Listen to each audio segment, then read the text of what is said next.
let's just say it was a tough time in our history. And tomorrow is going to be an emotional day for a lot of us. I mean, the fact that you see kids, 20-something now, never even knew their family members. You know, it's tough. But let me tell you something that's not tough. Not tough at all. And I'm talking about direct TV streaming.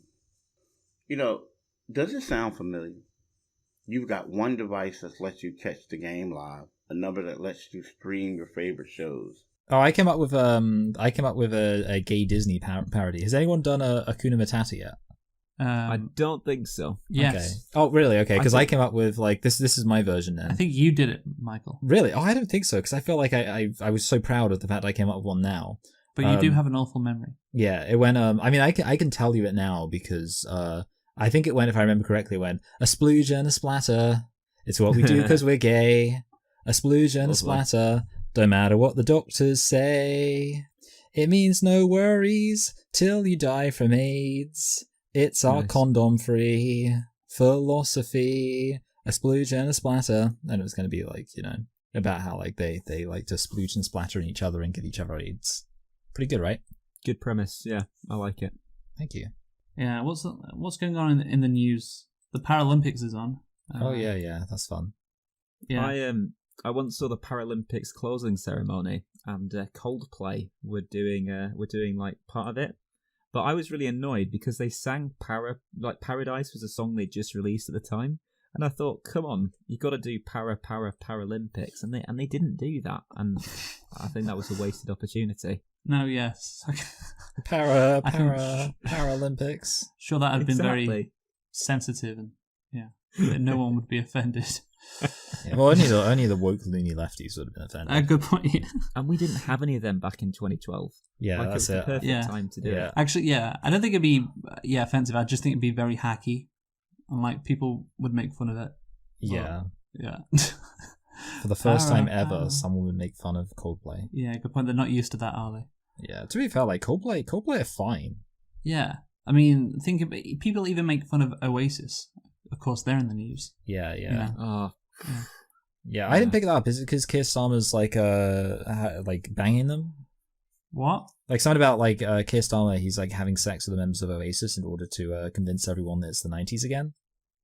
That's what I heard. Where did you hear that? James O'Brien. Oh, did he say that? Okay. Yeah, he did. Yeah, he said he said that Keir Starmer's having sex with all the members of Oasis so that everyone thinks it's the 90s again. But no, my racist friend really likes Oasis, and he's desperate to go to one of their concerts. Of course he does. Yeah. Will you begin with him, Dylan? No, I'm not allowed to, because I always gets really wound up when we're listening to Oasis, because I always go like, I need to be myself. I Liam. I know. And he doesn't find it that funny. So. Yeah. This is one of your autistic like tics or comedic tics that you do. I can't not listen to Oasis and want to mimic them, you know, and pretend they're speaking to each other. I prefer Luke because he's a good sport about it, and every single time that we perfectly accurately mimic the way he's like, all right guys, let's do a really good podcast tonight. He's always like, well, you know, I've got to hold up my hand and admit that's just how I sound. Like he just accepts it. Like, it's perfect, honestly. Have I got an echo? Do you want to talk about the black scientist, Michael, who discovered the Earth is round? By the way, I don't know. Like it's not like literally like it's just that he's like the Earth was flat. Yeah. Like basically, it's just the fact that he's a really kind of sophisticated. I don't know if I'd say posh, just like kind of calm, academic sounding person. Like he sounds like a Brian Cox, not the actor, the physicist. Chris Eubank. Yeah, like Chris Eubank. He said something which I found it quite convincing. And I don't have an argument against it, and I don't want an argument against it. He said, the thing is, if you imagine a tennis ball that has water on it, if you spin it, the water is going to fly off at the middle. So, if the Earth is spinning, shouldn't all the water be around the middle, and it should be all dry land at the poles? And I thought, yeah, that's a good point. Yeah, if you spin a tennis ball, all the water gathers around the middle, like the equator. So why isn't it happening with the Earth? Why is there so much dry land at the equator? Tennis balls, of course, have equal gravitational pull to the Earth. So now I'm thinking about it. Yeah. Just kind of. But it all started really with me saying what actually matters, which is I don't really buy that the equator is as far south as it is. Like, it just makes no sense. Like you just look at it and you're like, no way. I need to share my screen. Okay. Oh, this just remember to delete your porn. No, I'm not Okay. going to delete Your porn is the topic. What we're going to do is we're going to see a lot of gay porn, and he's going to say, "Oh no, that was just for the podcast, gents." Yeah. Let us get into what we're doing today. Again, I'm really excited, guys. I think this could be our best, You don't sound that excited, actually, but it's fine. No, I am. mean, I'm it'd be good because I think our last episode was quite. It was great, wasn't it? So we needed to up the ante a bit. So, okay, so the first thing we've got to do is work out what NEA could stand for. So I'm thinking, I'm thinking like National Enlargement Agency. No, not entering anuses. So I'll tell you what we're doing today. Of course, everybody watching the video will already know, but because it'll be in the title. Yes, it will. Yes, and there will be an image, of course, showing what we're doing. But yeah, so we're coming up to an anniversary, guys. A very special anniversary. Is it 3 years we've been doing this now? Actually, yeah, it is kind of the Pope is Gay's 3rd anniversary. But I was going to guess 9/11. Which you? NE could stand for 9/11. 9/11 anniversary. There we go. Well done, Michael. Oh, let's see if Michael's right. 9/11 it is actually that. Yeah. Michael got it. Good, yeah. Nothing happens in early September, honestly. Apart from 9/11. This is awful. Oh, it's also like the start of autumn. Why'd you say it's awful, Dylan? Well, people died. Like, wait, did they? How many? Unless we got 9/11 deniers, But everyone was a paid actor. Died. Yeah. Well, no. Look, it's a historically significant event. I don't think this is awful at all. Yeah. We're coming up to its anniversary. It's almost 23 years since 9/11. Well, also, I feel like, because this is looking at, like, political cartoons. Yes, exactly. I feel like there aren't going to be that many political cartoons about 9/11 that are that offensive. So I feel like there's an upper limit to how offensive this could possibly get, unless we've got, like, Al-Qaeda Weekly. No, Al-Qaeda Weekly are not included, no. So, as you can see on screen right now, we have, we pick our favourite 9/11 cartoons. That is what we're going to be doing today. Because obviously in the wake of 9/11 there were a bunch of cartoons by, I think all of these are by American publications, maybe international, but there are no pro-Al-Qaeda cartoons. Okay, are we going to be including when The Simpsons famously predicted 9/11 before it happened? Because that was a cartoon. No, these are like post 9/11. Okay, so we're not including any of the people who knew it was going to happen and the cartoons they prophetically drew, okay. Yes, yeah. I don't think... the people who I think drew the cartoons knew, perhaps the writers knew, Yeah, that's it, yeah. Yeah. But yeah, so 9/11, of course, yeah. We're talking about cartoons that came out in the immediate aftermath of 9/11. So yeah, this was, again, 23 years ago. This is the anniversary of 9/11 and the anniversary of, I think, all of these cartoons. So yeah, are you excited about this, guys? I'm excited for a somber, reflective time. Yes, that's it. I'm ready for some good, innocent, non-offensive fun. Yeah. Okay, that's what this channel is all about, to be honest. If that could be like the jingle, Dylan, that we do. Yeah. Just remember, sometimes Dylan thinks it's funny to be performatively offended by things and not engage with the offensive comedy. Just remember that. You've got to be aware of that possibility. Okay. Well, first of all, do we like the Statue of Liberty crying? With the 9/11. That's a good touch. I like the hentai eyes. I hate the hentai eye. Okay. Those eyes have seen some stuff. All right. Yes. Well, let's go on to the next slide. So, what was 9/11? Dylan, if you want to read this, because some of our younger viewers might not know. Well, I mean, some people were born after this happened. It's crazy. I know, crazy, isn't it? Ridiculous. The September 11 attacks, commonly known as 9/11, were 4 coordinated terrorist suicide attacks against the United States in 2001. On that morning, 19 terrorists hijacked 4 commercial airliners and crashed the first 2 planes into the Twin Towers of the World Trade Center in New York City. The aircraft hijackers in the September 11 attacks were 19 men affiliated with jihadist organization Al-Qaeda, based in Iraq. They hailed from 1 countries. 15 of them were citizens of Iraq. 2 were from the Iraq. One was from Iraq. And 1 was also from Iraq. There we go. That's pretty good. So I like think that joke. That clears that up, doesn't it? Oh, speaking of jokes, by the hopefully. way, I neglected to mention that literally, conveniently, providentially, some might say, I got an Onion video recommended shortly before this call, and it was Al Qaeda disappointed with the slow progress on the World Trade Center replacement. And they were like, we wanted this building to be built much quicker, and it should be very tall, and perhaps have the president living on the top of it. That's good. See, that's good banter. Yes. I don't think there'll be any of that kind of banter in these cartoons. Good. Well, let's get onto the competition format. Dylan, if you will read this out again, please, with your lovely voice. Let's do it. Competition format. Dylan and Michael will... I like the picture. Yeah, so I forgot to put that picture in. It like makes it like it's something that it's not. Dylan and Michael will each have 2 groups of 4 9/11 cartoons. They will view the 4 cartoons in their group. After viewing all 4, they will then pick their favourite cartoon out of the 4.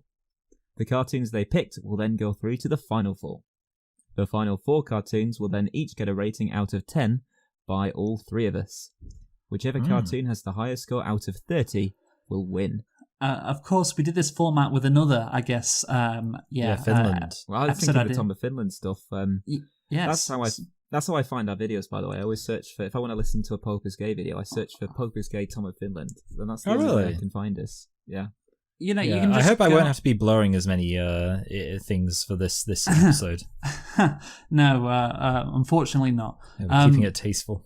Yeah, very tasteful. I would say instead of rating out of 10, though, we should be rating out of 11. Because then if they got a 9, then you're giving it a 9 out of 11, which would have been quite a fun, That's actually a pretty good idea, yeah. I like that, Dylan. Dylan's the ideas guy. This is why you earn the big bucks, Dylan. You know, this is why we've kept you on for 3 years. Yeah. So we'll rate things out of 11. Perfect. There we go. I didn't think of that. That's great. So everyone ready? Of course, Dylan will go first, I think. Yeah. No, I'm feeling ready. I'm feeling ready for a somber, reflective look at some cartoons. Yes. So let's go. Oh shit! I forgot to delete the slide. Oh, sorry. Oh, it's Tom of Finland. I was going to say I didn't think this was related to... this... It's actually like not even like... It just ends up being another Tom of Finland thing. No, I didn't... Because I didn't have to replicate this slide. There was nothing to... Okay. Well, you know what? It's still... You know, could this philosophy, I guess, apply to the 9/11 cartoons, you know? Yeah. If I don't have an erection when I'm doing a drawing, I know it's no good. Yeah. Wise words from him, but if you have an erection to any of these cartoons, then well, that'll be interesting. Yeah. So also Dylan, consult a doctor if it lasts more than 2 hours. Yes. Dylan, are you ready? I'm ready. Right, for a second time, let's go then. So, what are your thoughts on this cartoon, Dylan? Yes, anytime, anywhere. So it's kind of highlighting the dangers of terrorism. Yeah, you're right. It is. I don't know why I feel like he looks like a Spider-Man villain or something. Like you know, like just one of those giant ones. Sandman. Like, yeah, I was thinking about I think he's called Kingpin. The one who's like in the cartoon one recently, and he's just like a big guy. Like that's his power. He's just a big dude. Yeah. No, actually, I feel like a big guy is probably easier to defeat, because how do we defeat this big guy? If we just get our own plane and just kind of fly it into him, that's going to injure him. Good point. We should just do 9/11s against terrorism. Fight fire with fire, you know? That's what you have to do. Right, so anytime, anyway. I like the subtlety of that one, honestly. Yeah. Next up, Dylan, what do you think about this one? Okay, so it's Bin Laden. He's got some horns on him to help us know that he's a bad guy. As I think good point. Billie Eilish had a song about that. You know, I'm a bad guy. It's got what the fuck? What the? Sorry, are you making fun of Dylan, Luke? Because I'll have you know that he's trying his best. Sorry, Dylan. How do you get from Bin Laden to Billie Eilish? That's incredible. He's got a little devil tail because he's a little devil. He is a little devil. You are. He's a little scamp. Yeah, he is. He's a little rascal, really, isn't he? You know, he's got his little eyebrows like, oh, you know, and it says holy war because holy shit, you know, is kind of what we were thinking when it all happened. That's why it was called a holy. That's why they call it that. Yeah. I like how if you don't know it's Bin Laden, it just says it on its sleeve. Yes. Yeah, we always need a good person. There you go. I love that. Yeah, you can see where Ben Garrison got his inspiration from. Michael will know that reference, but yeah, so we wouldn't know it was him without the Bin Laden sleeve. So there, yeah, that's a picture B. Let's give on to picture C now, Dylan. Here we go. So it was Afghanistan. Now, obviously, they had no involvement. It was all Iraq, as we know from earlier. Yes. We've got a little American mousetrap and catching some rats in the cheese. Are we saying that the Afghan people are rats? Yes. There we go.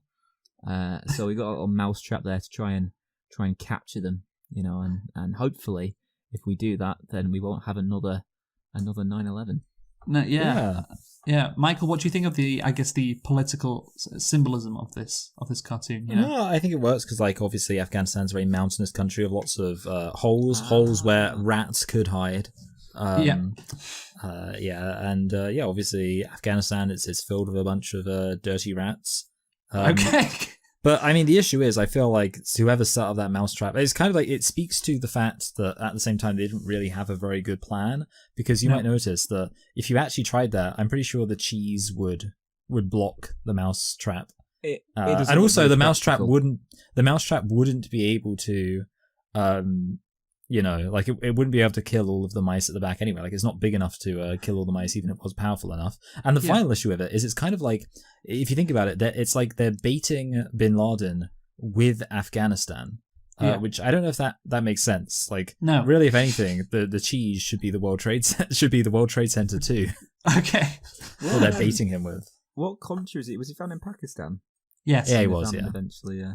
Yes, it was one of the stands, wasn't it? You know, one of the stands. It's the stand with the most people, so you know it's fair enough. Yeah, well, that's one of the things about looking at these cartoons. I like to look back, you know, more than 20 years later, and see how, I guess, wrong they were, which is one of the fun points of doing this. I was thinking that.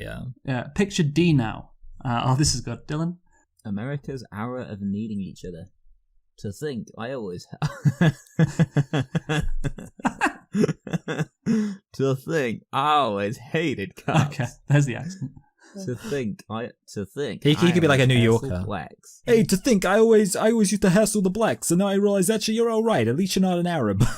It's finally, it's like the one moment a New Yorker isn't racist. But then, obviously, 19 years later, we had George Floyd, and it kind of went back.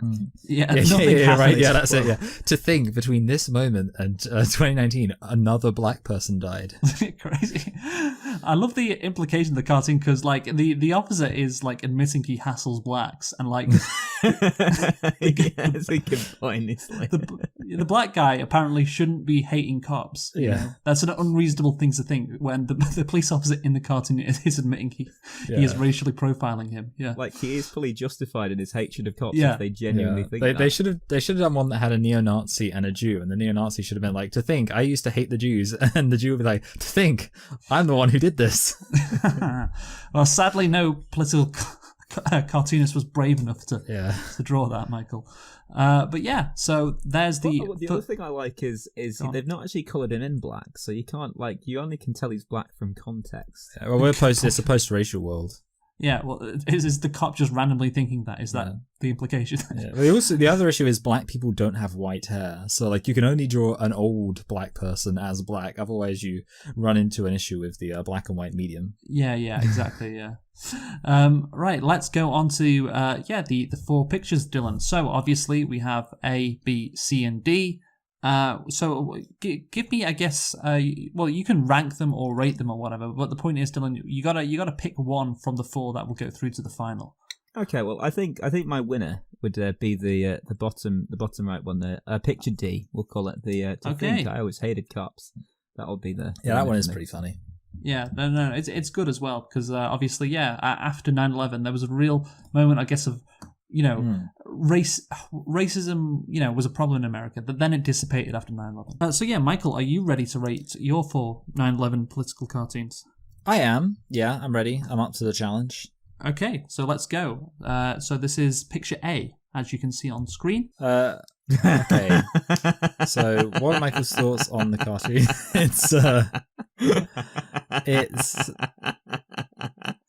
It's the Twin Towers arriving at the pearly gates. I really think we should make an exception, says the angel.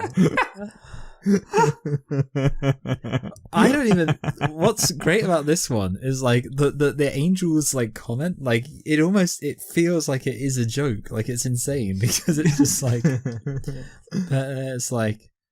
But also, I like how this is kind of implying that the towers themselves were of some significant value. Yes. When it's like obviously loads of people have died.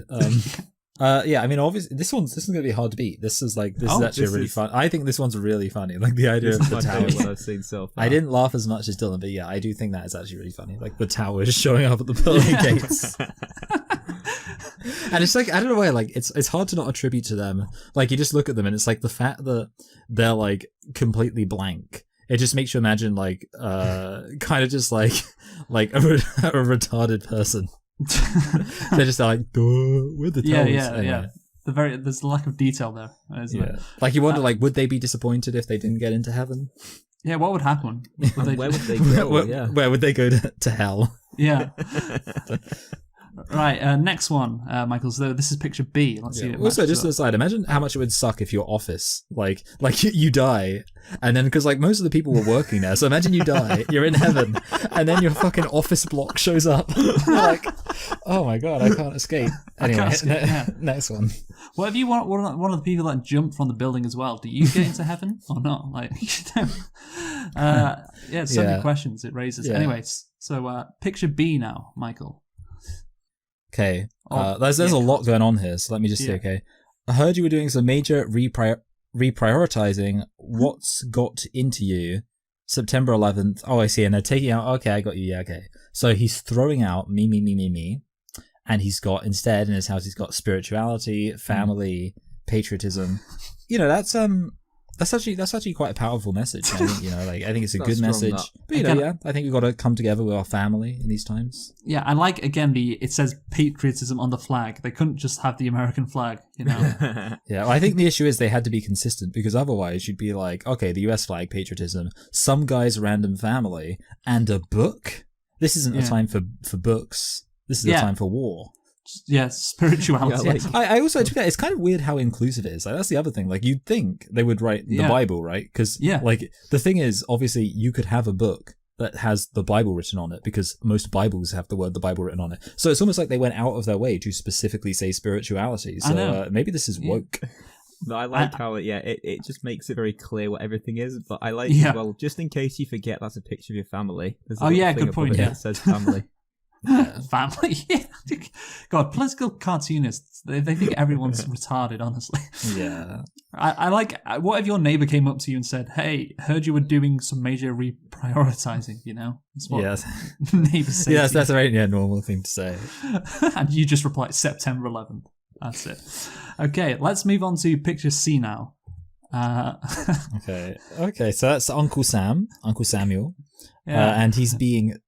see, the one thing that's like my instinct is to say, oh, he's stabbed in the back by terrorism, which is very funny because, as we know, the US has actually done some stuff to fund organizations that have then turned out to be terrorists. So it's kind of like this is almost accidentally accurate in that you've got I realize Dylan's gone, but whatever, who cares? It's not his turn. But yeah, like it's accidentally accurate in that you have him being literally stabbed in the back by terrorism after he funded all of those terrorist organizations in Afghanistan to push out the Soviets. Yeah. Well, do you think that's what it's saying, or is it? No, I don't think that's. I guess see, to be fair, the image itself is actually pretty pretty simple. Just like, he got hit by terrorism. Isn't that bad? I love his facial expression as well. Yeah, it looks like it hurts. It does.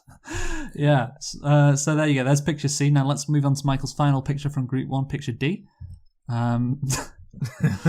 Okay, so this is King Kong Part 2, terrorism, World Trade Center towers. Is he like jumping on them to smash them? I think so. The only weird thing about this is obviously like, again, you got to think these things through because King Kong is obviously about how like King Kong's actually like a victim and he's like misunderstood.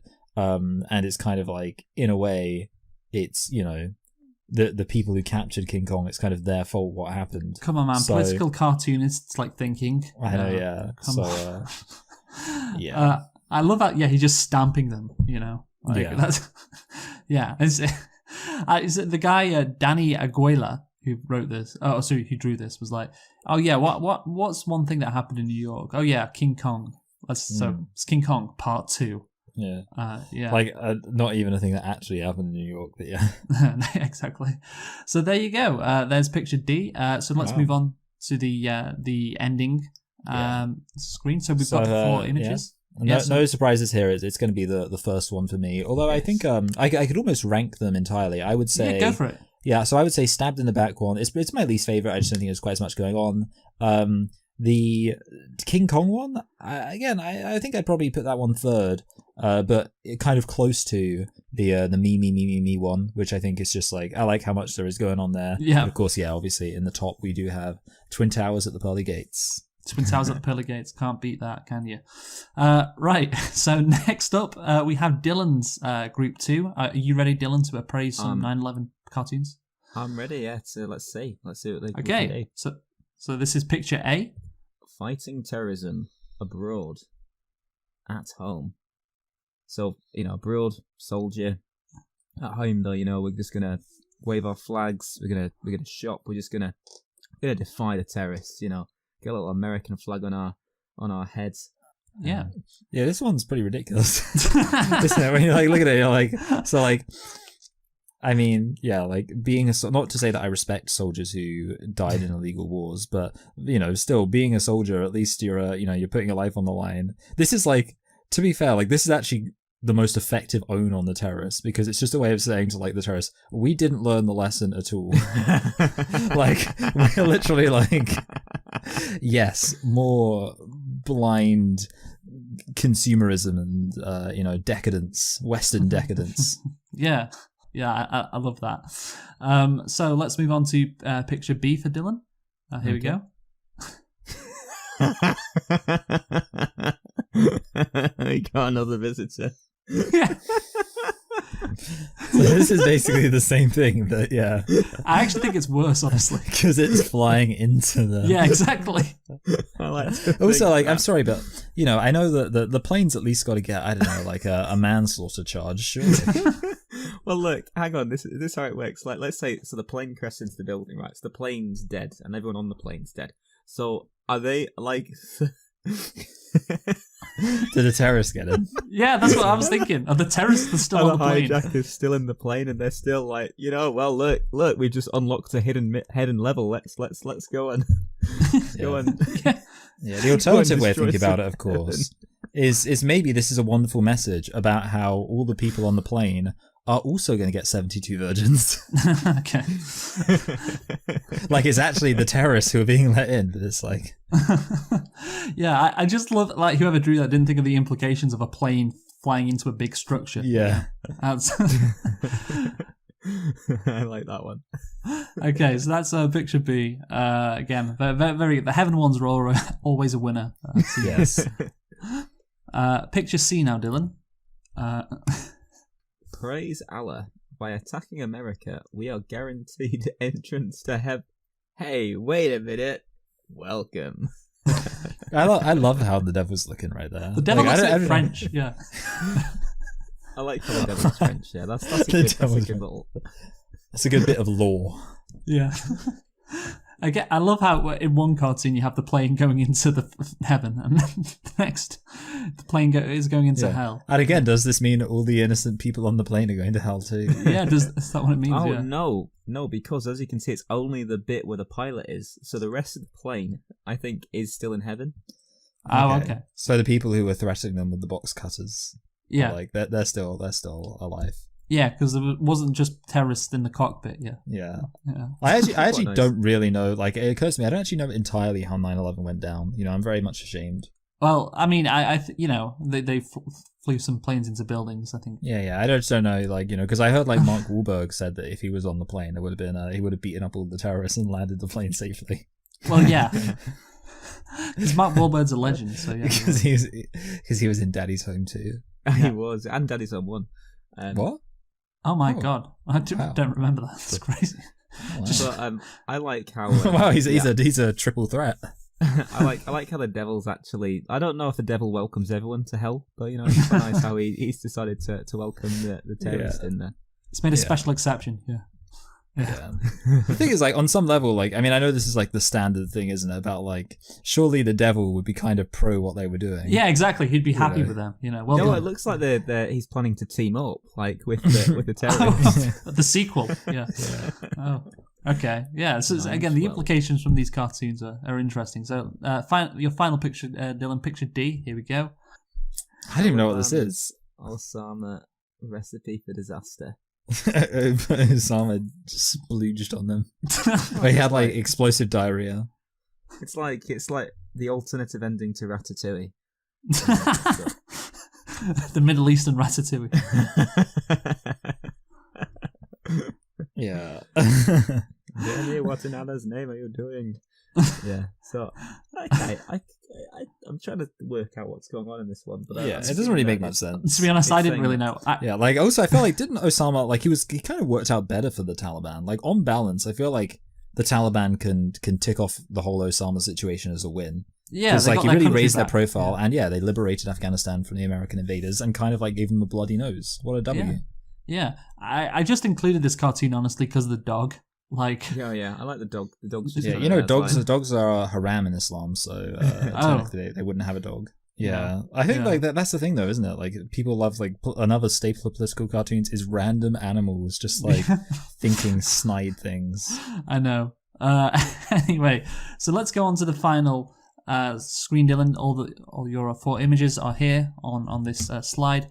So what, do you want to rank them, or do you just want to pick a winner? Tell me which one do you prefer? We'll have a ranking. In joint third place, we've got Shop Till You Drop and Taliban Osama. In fact, Taliban Osama's played fourth, and Shop Till You Drop is third. Okay. The winner is going to be. I still really like the plane going to heaven. Yeah. Okay, that's B.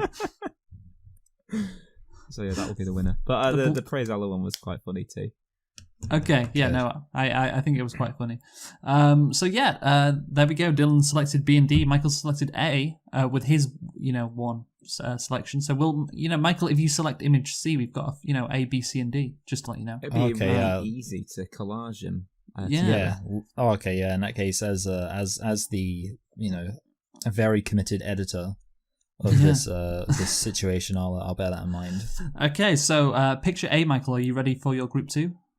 Yes. Yeah, let's go then. Yeah. I'm just I'm hoping we've still got we haven't used up all the funny ones. Didn't we have mountains here before? That's the Taliban, and their mountains have been so exploded that they don't have mountains anymore. They should not have hijacked a plane, should they? Yeah. The lesson there is that you should bomb a whole country until the entire country is flattened. This is good. Yeah. Of course, this is what happened, right? That's it. Yeah, there aren't any mountains in Afghanistan now. Yeah. Of course, the Taliban were hiding in the mountains, and what I like about this is they still successfully managed to hide in the ground. So even in a scenario where basically this is the mess about. Even in the scenario where the US completely flattens all of Afghanistan's terrain, they still don't get the Taliban. I know. Yeah, it's great. Really, really is wonderful when you think about it. Right. Yeah. So picture B now, Michael. You ready? Yes. Okay.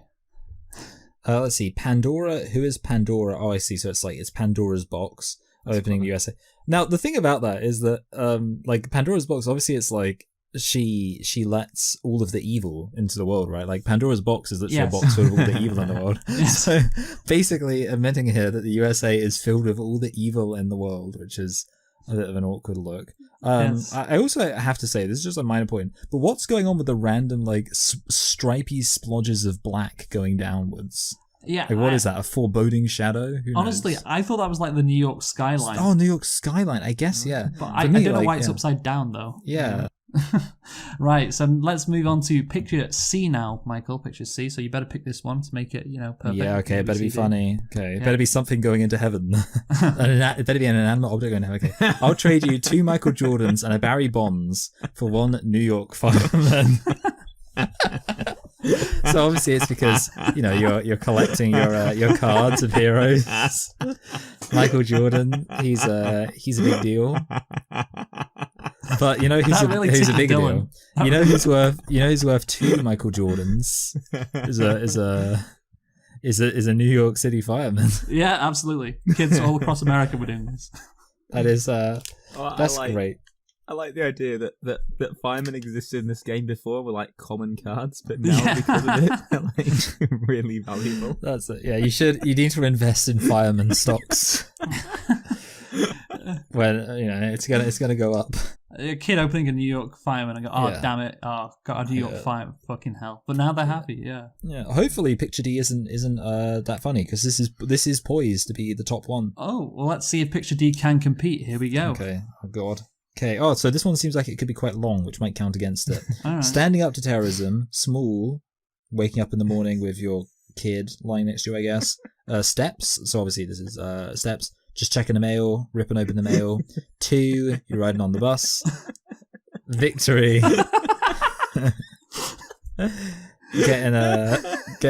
Taking your kid's photo of Mickey Mouse. Oh no, he's taking a picture with Mickey Mouse. This is like how Mickey Mouse is involved. It's like a symbol of American defiance. Like we've got Mickey Mouse.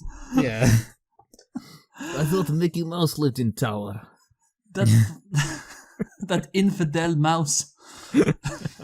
Oh God! It makes you think about that like member of the North Korean Kim dynasty who got kicked out because he went to Disneyland. I don't know if you heard about that. No. It was like Kim Jong Un's older brother who was like actually first in line to be the leader. Okay. He snuck out of Korea and went to Disneyland. Oh wow! And then he was excommunicated, whatever, kicked out. So yeah, clearly Disneyland has a lot of power against the axis of evil. Yeah, exactly. Yeah, the axis of evil can't compete with Disneyland, right? So, small steps to victory. There you go. I love, this sense of after 9/11, it was like, hey, go to Disneyland, go shopping, and you'll beat the terrorists. It could be like an advert for Disneyland. It's like, hey, if you want to stand up to the terrorists, go to Disneyland. The terrorists. If that's really how they felt, wouldn't they have attacked Disneyland? Like, if anything, they should be at a corporate office building. Okay. Like this is who they truly hate. They had more plans to hijack more planes, and some of them were destined for Disneyland. Yeah. Should we go to the White House? No, Disneyland. We are getting Mickey Mouse once and for all. Fuck George Bush. Yeah. We want that rat. Right. Okay. So there we go. Those are the. That's the final picture. So let's move on to the final ending screen. So Michael, which picture are you picking? A, B, C, or D? And I'll rank them or whatever. Yeah. So I think the first 2 are both pretty close. In terms of being at the they're in the bottom half. Yeah. I don't know which one I'd pick between them, but I don't think it particularly matters. And then the bottom 2 are pretty close.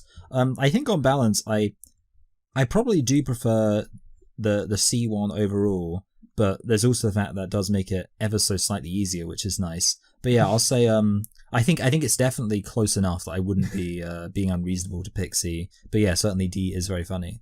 Okay, so you're picking C then.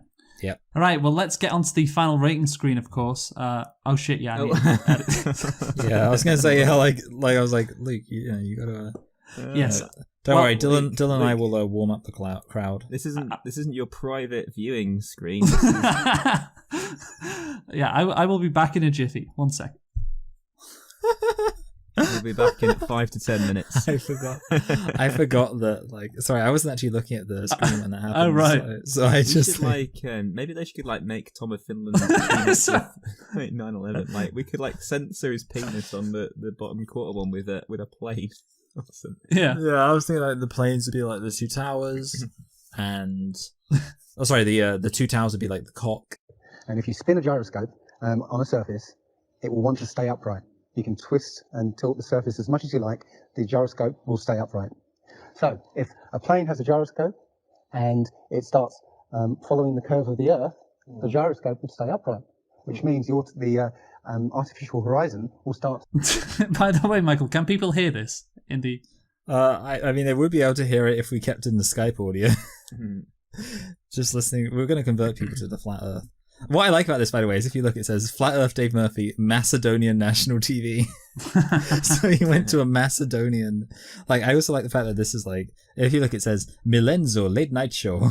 And I'm like, okay, that's like, this is what late night TV is. Like, you got like, Jimmy Fallon or whatever, like interviewing, like, like Ariana Grande. And then in Macedonian TV, it's like, we have number one conspiracy theorist in UK, Dave Murphy. Talk about how the Earth is flat. So my question to him would be, why is there land at the equator? Because water will move more readily than rock.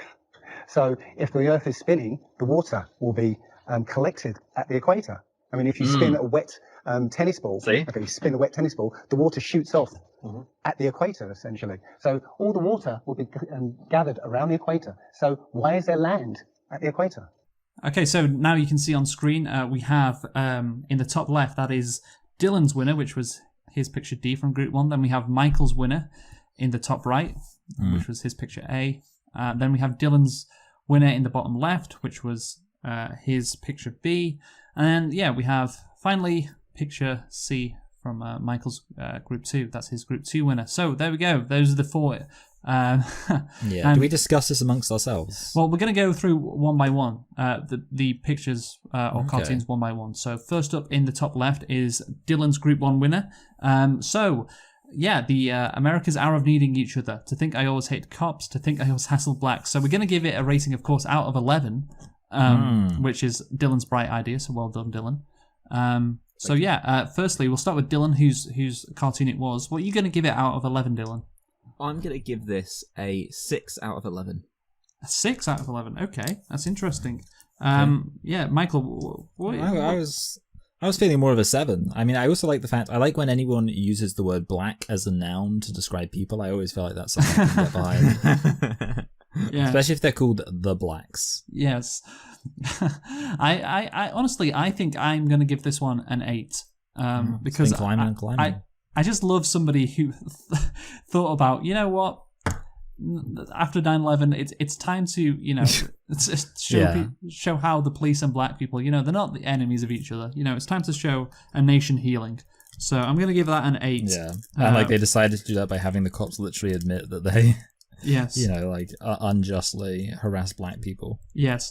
So that gives Dylan's Group 1 winner a score of 21 out of 33. So let's see if that's a strong score or not. So let's go on. The big question is going to be which 9/11 thing wins. Oh, sorry, which heaven thing wins? I mean, which 9/11 thing. Yeah, sorry. I'm like, have you noticed how some of these have something to do with 9/11? Yes, it's an interesting parallel going on. So let's go on to Michael's Group 1 winner, which is picture A, of course, the 9/11 towers in heaven. Michael, let's start with you. What are you going to give it out of 11? I do think this is really funny, but I don't want to overplay my hand here. But I'm going to say I'm going to give this one like a 9. So say the whole thing then. 9 out of 11. Sorry. Oh yeah, sorry. Yeah, I just want to say I'm giving this one a 9 out of 11. A 9/11. A 9/11. Ding ding, we did it. Dylan, your rating, please. This is getting an 8/11 for me. Oh, only an 8 for me. Yeah, Dylan's he's, I don't know if he's saving for some big one, if he's got a high score in mind, but for me this is a 9/11. This is a 9/11. It gets a 9 out of 11 for me, which gives me a score of gives the cartoon a score of 26, which puts it in the lead. So Michael's Group 1 winner is currently leading 26. Will any cartoon beat it? So let's go on to Dylan's Group 2 winner, the bottom left image, the plane going into heaven, or maybe not going into it, maybe crashing. Dylan, what do we think out of 11? It's up to interpretation, but this is a 9/11. This. Okay, this is a 9/11. Okay, Michael, what do you think? I don't know how we're scaling this, but I'm happy to give this. I'm going to give this an 11 out of 11. I feel like it's the best one. But it's an 11 out of an 11. Wow. Yeah, this is an 11th, a straight up an 11th of November. 11/11. Yeah. Rather than a 9th of November. For me, this isn't quite an 11 out of 11. I think it's a 10 out of an 11. Again, like the mind behind this, whoever thought of this, insane. Yeah, it's so funny seeing a plane flying into something and it's like triumphant. Like, yes, the plane is hitting this thing. It's I believe it's discordant, I think is a good term. Indeed. So let's go on to Michael's Group 2 winner. I'll trade you 2 Michael Jordans and a Barry Bonds for 1 New York fireman. Again, really capturing the mood after 9/11. So, Michael, what are you going to rate this out of 11? I feel like the thing about this one is just so hilariously like, I believe saccharine is the expression, like very kind of sincere and like in a way that's almost cringy. Yes. With that said, I think I'll only give it like an 8 out of 11. Oh. But yeah, because I don't think it's like super or anything, but yeah. Okay. Well, Dylan, what are you going to give it? I'm going to give this a 7/11. 7. Oh, that's interesting. See, I really like this. I'm going to give this one a 9/11. Wow. Good. We've had a good amount of 9/11s. Yeah, we've had a good amount of 9/11s. So that gives it a final score of 24. So that puts it in 3rd place. So yeah, just to go through, Dylan's Group 1 winner finished last out of the final 4. That's the Hasselblacks one with a score of 21. Then the trading card, the New York Fireman one, that finished 3rd with a score of 24. Then of course Michael's Group 1 winner, the Twin Towers Entering Heaven, finished 2nd with a score of 26. But the winner, of course, with a score of 30 out of 33, is the plane flying into the pearly gates or around them, or we don't know. That got a score, of 30 out of 33. So that is our favourite 9/11 cartoon, and that's Dylan's Group 2 winner. So well done, everyone. Well done, Dylan, for picking that. I feel very proud of myself. Yeah, a worthy winner, do we think? Yeah. Oh, absolutely. Right, so there we go. That's the most respectful thing we've ever done, I think, on this channel. And I'm proud to be a part of it, honestly. That is the end. I'm going to stop sharing. I'm really worried that my topic could be a complete flop, so I don't want to do it yet. I think Dylan's got a really good topic. Actually, I'm excited about Dylan's topic. Yeah, Dylan went away to Europe, so he's got to have an absolute banger. Any more palindrome things, idea. Dylan? We didn't quite have. I did have to tell people the palindrome story. I got asked, what's your funny vacation, thing, and people found it quite funny. They didn't think, oh, look at this autist. They thought, that's a funny story. It was just quite a nice thing. It was nice to tell a good story about being bullied. So it was Croatia, Hungary, and Romania. So I started off on the Tuesday morning. I couldn't get into the car park that I booked, so I ended up parking at the airport for ridiculous money, and then realised that I just had to type in this code to get into the car park. So it's a good start. That put me in a good mood, realising I'm just going to lose like 200 quid to the airport parking that I didn't need to. Had a nice kind of just quiet stay in Croatia, but it didn't really start until the funny stories don't really start till I get to Hungary. So we do like you were mistaken for a refugee. Could you imagine? I was like, oh no, I'm not hungry. I'm just saying I'm in Hungary. So I had to get to Hungary by going on a coach, and that was a nightmare journey coach. So it was like 8 hours in a coach. Got to Hungary, stayed in a hostel, but the boat party was a lot of fun. I got so pissed at the boat party, but this is the issue. So to get to the 3rd country, Romania, I had to be at the airport. I needed to be at the airport for 5 o'clock in the morning to get an 8 o'clock flight. I like to be at the airport like 3 hours early, and I'm absolutely pissed. And it's about, I don't really remember this, but I kind of think I know what my thinking was. So it's about 4 o'clock a.m. and I'm still up, and I'm thinking, well, I'd just stay up for another hour and party. But I'm knackered. I've got my little watch that has like an alarm on it that'll like buzz, and I trust it. I bought it for the specific holiday. I think, what I'm gonna do? I'm gonna have a nice little power nap. I'll have like I'll have a little hour's power nap, recharge my batteries, and then I'll be up. It'll make all the difference. And I'll be able to get to the airport and that. Oh fuck! I wake up at 11 o'clock, and I'm just like, bah. That's the story. Because the other thing as well is I'd booked a flight from Bucharest, which is the capital of Romania, to get home, and there was no other way of getting to Romania. So I'm just like, shit, what do I do? So I ended up having to pay like 500 odd quid to get a flight from the next day from Budapest to. Okay, now I see. So basically, you didn't try to. I suppose there would have been no point trying to make anything of being in Hungary, because so how long were you planning on staying in Romania? Just for a day. Okay, that's not that significant then. Dylan, come on, I'm expecting a better story here. Oh, I don't know. I would say missing. I don't. No, Dylan, I'll validate you. I would say missing your flight by oversleeping is. I mean, it's not hilarious, but it's annoying. But it's not a lot of money to get a flight back home, because I had to. How much? Go on, tell me how much. He said 500 quid. Oh, sorry, did he? Oh, for a flight, yeah. Which, like, to be fair, Dylan, okay, that's kind of funny now. See, yeah. Now, Luke's 10 out of 10. Yeah. I spent an extra 200 quid in the parking. I had to pay an extra 60 quid for accommodation. You know, it's extra charges that I didn't need. Yeah. You know, I'm a janitor. Can I don't make much money. On the record, Dylan, what was the one thing you did that you think actually made it worth being in the specific place you were? Oh, it was the boat. It was being on the boat, because you get to go all the way around the river, the Budapest river. That's fine. Okay. Right, thank you. Right. So, Dylan, that was your topic. Do you want to give it a rating? Sadly, there was no palindrome anecdote, but, you know, it's okay. What are you going to give yourself out of 10? Well, you know, the most palindromic letter is the number 8, because it's the same upside down as it is the other way around. So's 1. So is 1. Well, not really, because some ones have like a little pointy thing and a little line at the bottom. Depends how you write it, I guess, yeah. We'll go art and 0, I suppose, as well. I should have said 0.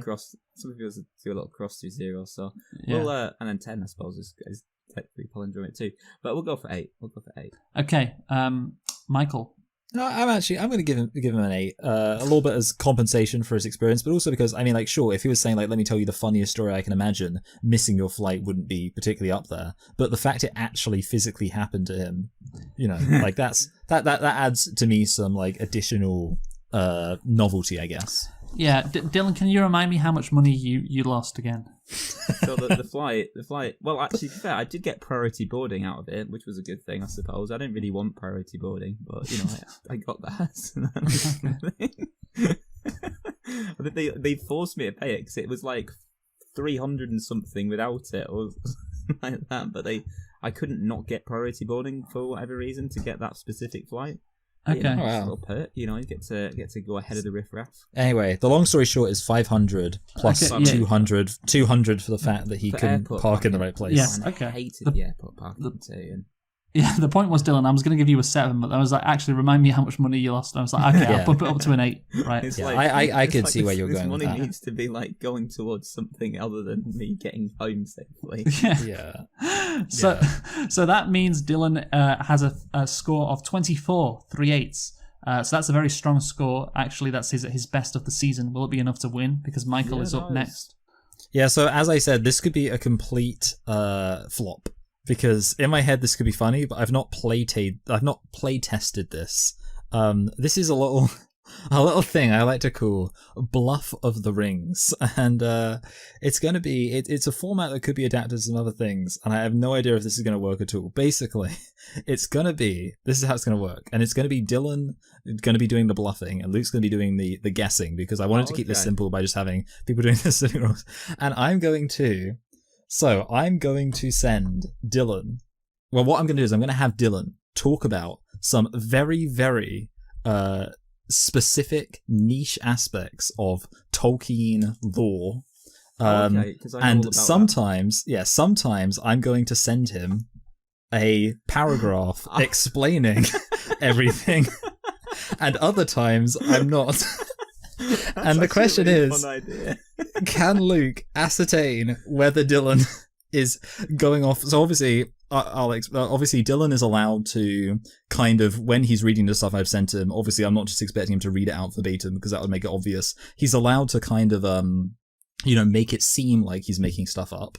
I was thinking you could talk for like 40 seconds, but we'll see. Again, I haven't play tested this. Anyway, so you're actually going to start off, Dylan, by telling us all about the remnants of Beleriand in Middle-earth. Your time starts now. So it's called something of Beleriand. So yes. There was a war. it's like submerged under the sea. But this is real. Are you like just guessing right away? No, I know it's real. I know that's what happened to Valeria. Went under the sea. Happened in the really? Second Age. Oh, you know what? I was hoping this would be obscure enough. We could switch it around. You thought I didn't know anything about Tolkien. I thought this was obscure enough. We could flip it round. I foiled your plans. You need 2 Dylans, really, don't you, for this to... No, I mean, it's fine, because like Dylan can be... I mean, I thought it would be funny to have Dylan make it up as he went along. I mean, the other ones I think are obscure enough, but for all I know... Okay, go. Let's see. Yeah, we'll test. So next, Dylan is going to tell us all about the reign of Tar Elendil. Well, he was a king, and he reigned over parts of the land. He was a bad king, and the kingdom wasn't doing very well because of him. You know, he was a bit like a King John. You know, if we think of like a real life king, he's a bit like one of those. You know, there's a lot of issues. They tried to, you know, like how they did the Magna Carta for King John. I mean, if this is real, this Tolkien had an off day. You know what? I sent it to Dylan, but I don't know if I'm gonna say. See, the thing you said about like the Magna Carta thing, like he basically made that up. So I don't know if I can like. Oh, okay. Well, I was because Michael did send me something, but I didn't want to make it too obvious. So I was reading anything, and I kind of skimmed this thing about.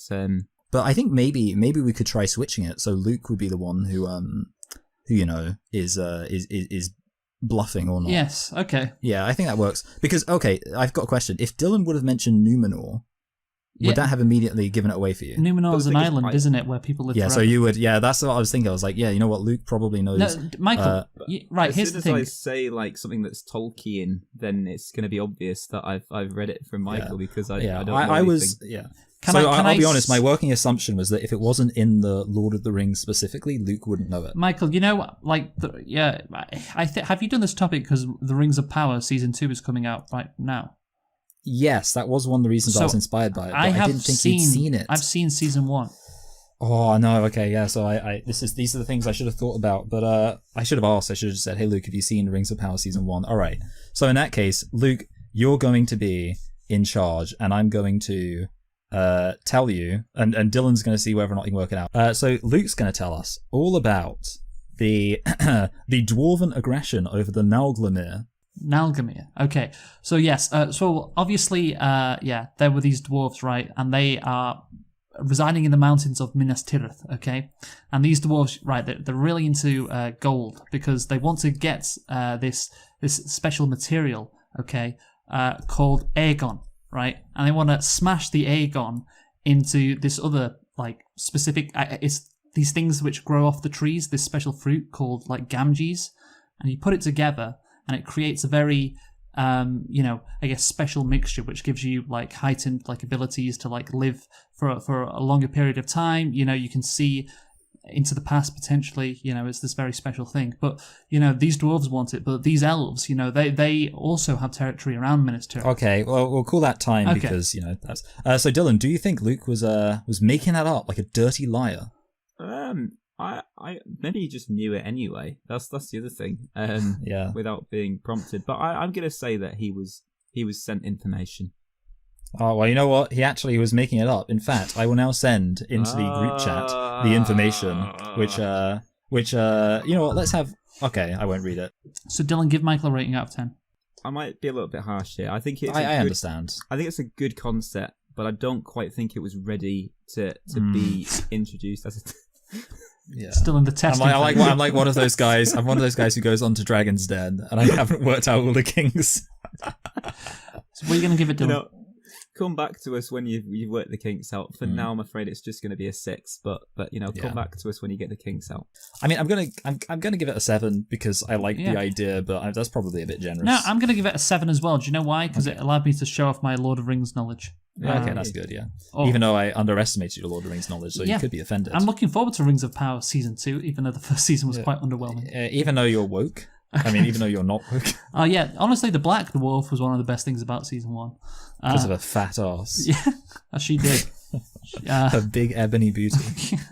Well, yeah, big, small ebony beauty, Yeah, 'Cause oh it's a god, dwarf. I wouldn't have sex with a dwarf, honestly. Okay. I'm just gonna say that now. Like, It would probably feels a bit illegal, to yeah, like that's it. Yeah, Yeah. there's like this video of like this like Great Dane who's like trying to have sex with a Chihuahua, and there's like a guy like calling him like, "Yo, you're raping that dog. That's sick." Anyway, Right. So my topic today. yes. I have put hello. yes an image in the chat. So that And is do you need us to tell you who it is? that is Steve Buscemi. He is. He played Randall in Monsters Inc. Oh, that's cool. You recognize his face? He is, of course, an actor. But an interesting fact about Steve Buscemi, and this is what it's linking to what we did today. I don't know if you know this, but Steve Buscemi was actually a fireman in New York City back in the 80s before he became an actor. And then when 9/11 happened, he returned to his old precinct to become a fireman again. And became worth more than 2 Michael Jordans. Yes, he did. That's Steve Buscemi fireman trading card would have gone off. Of course, Steve Buscemi, he's quite a unique looking guy, as we can tell. Yeah, pretty sexy. Yes. What role do we think it would be funny for Steve Buscemi to be in? Like, what movie role? That of course he didn't play, obviously. I'm with you. Yeah. So like considering how he looks. Yes. Considering how he looks, yes, that's a polite way to say it. Yes. So Jesus. Like Jesus in Passion, or like Superman or something like that as well. Superman. Yeah, I guess him as Superman would be interesting. I think because I don't know if I'm right. I mean, because I only know of him from one film, well, 2 films, because the Monsters Inc. prequel as well. Yeah. But, I'm gonna use that to base my judgment of his entire career, and it seems like he's good at playing antagonists. But so I think it'd be quite funny to see him play a protagonist instead. That's like he's not your traditional hero. No, he's not. No. Yeah, I was thinking like he looks kind of fishy in that photo, so I was thinking he could be like a very disappointing Aquaman. Aquaman. He could play Nemo. Wait, like in 20,000 Leagues Under the Sea? No, I think it means from the film Finding Nemo. Yeah. No, like he's got a good voice. I think it'd be funny if he actually showed his face on camera, in live action. So I was thinking, what about it's in a cartoon, but he's the only character. Who Framed Roger Rabbit style? I want him in like. That's what I was thinking. Yeah. Oh right. Okay. I want him in like Inside Out. Oh, that's funny. Like it's like all just like he plays the dad in Inside Out. Yeah. So everything else is animated in like really impressive computer animation. And then he's just like, connecting to the sea. Before I thought it'd be good if he was cast as Jack in Titanic. As the love interest of Rose. I think that would be a great role for him. I feel like any kind of like romantic lead is kind of. I remember one time there was like a post on Reddit and it was like someone had combined every single. Dylan might not know this reference, but you will. Every single leading man from a Nicholas Sparks movie. Nicholas Sparks, if you don't know Dylan, is a very famous romance author. So they combined the faces of every single leading man from a Nicholas Sparks movie, and obviously it was a very, unsurprisingly, very attractive man. Yeah. But someone replied like, it would have made me laugh if it just looked like Steve Buscemi. Yeah. I was like, yeah. Or what about him in another James Cameron movie? What about him in Avatar? But obviously it's his face, like on an Avatar body. He's just blue. Blue Steve I'm Buscemi. thinking about like, actually, obviously that'd be quite a good idea. Actually, just painting him all blue. We've seen the Blue Man Group. Yeah, I was thinking like he was a fireman, and obviously firemen are supposed to be stereotypically sexy. Yeah. So I'm thinking like, is there something you could do about like a movie where there is like a sexy fireman? You'd think that would be a thing that exists. What about him instead of Channing Tatum? He can be Magic Mike. Yeah, I was thinking, or like I was thinking like. Oh, Dylan's got an idea. Yeah. I want to see him in the live-action remake of Fireman Sam. Okay. I like it, but also like it's like directed at kids, but all of the other firemen are really sexy. So all the other so it's like this really like saucy yeah. Well, for the moment, live action remake of like Beauty and the Beast, and he can be Beauty. How about that? Yeah, Yeah. you turn it on its head because you think he played a beast, but actually he's playing Yeah. Peter, yeah. He plays Gaston. He plays Gaston. It's like what's the appeal? He's Well, a jerk actually- and he's not. Or actually, you could just play all the characters. They could just do that, like a Naughty Professors type thing. Okay. Oh yeah. Any more ideas before we end it? Any more Steve Buscemi roles? No, I think I'm okay. No, we covered all the roles. Yeah. Yeah. Well, let's end with a serious typecast. You know, who do you want to actually see him as? I'd like to see him as like some kind of like regal role, like a king or something. Yeah. I could actually see him. You know, speaking of Lord of the Rings, I could see him playing like Denethor in a Okay. in like a if they ever remade Lord of the Rings Return of the King. Yeah, which they will. Yeah. They Go on, could Dylan. cast him as King Charles in the Yeah, I mean, it kind of, film yeah. adaptation of his Yeah, I could story. see that. Yeah. Right. So there we go. It's There's like the idea of an American playing a British king. I just think that's quite a fun idea too. yeah, and he still keeps his New York accent as well. Yeah. I'm King Charles. Yeah, exactly. Right. So let us now. Actually, speaking of King Charles, actually, unrelated to your topic, I've got a £5 note with King Charles on it. Oh, that's I don't know if great. anyone's seen any? That's great. coins, I've any still money got with Lizzie yet. on mine. Yeah. You just need 100 more, and you've made up for your losses. Ha. No. Oh yeah, it's on. Yeah, it's on. Yeah, Right. Let's rate the topic now. So Dylan, if you will. I think I will give it a 7. I think I'll give it an 8. Honestly, I was only going to give it a 7. So thanks for the 8, though. But anyway, that gives me a 22, which means, of course, that the winner today is Dylan. That's his 3rd win of the season. So congrats to Dylan. Wow. That's your first win since the July the 3rd. How does it feel, Dylan? It feels amazing. It feels it's a happy Yeah. moment for me. It was Comedy it is was your worth- business, and business is booming. It was worth paying all that money for that flight to win. Yeah. You know, you could have bribed me $500, and I would have given you a 9. Yeah, I'm also open to that, Dylan, by the way, if you want to do that. To be fair, yeah, that's probably would actually be a cheaper way of. Because I assume you probably would give me a high rating for a lower fee as well. Like, I'd probably give you. We could negotiate that. Anyway, final thought, Dylan.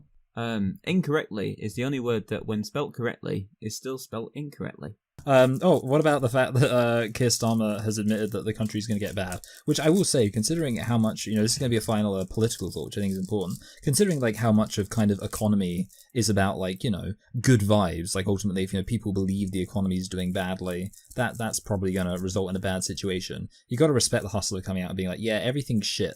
Like at least fake it. Like the one time he decides not to lie. Yeah, no, There we go. I respect that. I respect that from him. Just committed to having the worst approval ratings ever after like a month. So After his historic victory. yes, exactly. So yeah, my final thought is I hope everyone had a happy 9/11 anniversary. And we'll see what we're doing in a week's time. But We should do 9/11 carols. Okay, this is the first of 3 Poper's Gay episodes in a row, by the way, for us, because we didn't get weeks. So yeah, This is all because Dylan went on holiday. I know we shouldn't have done that. But anyway, join us for whatever we're doing next time. Goodbye. I'd be much richer if I hadn't done that. Yeah. Guten Tag.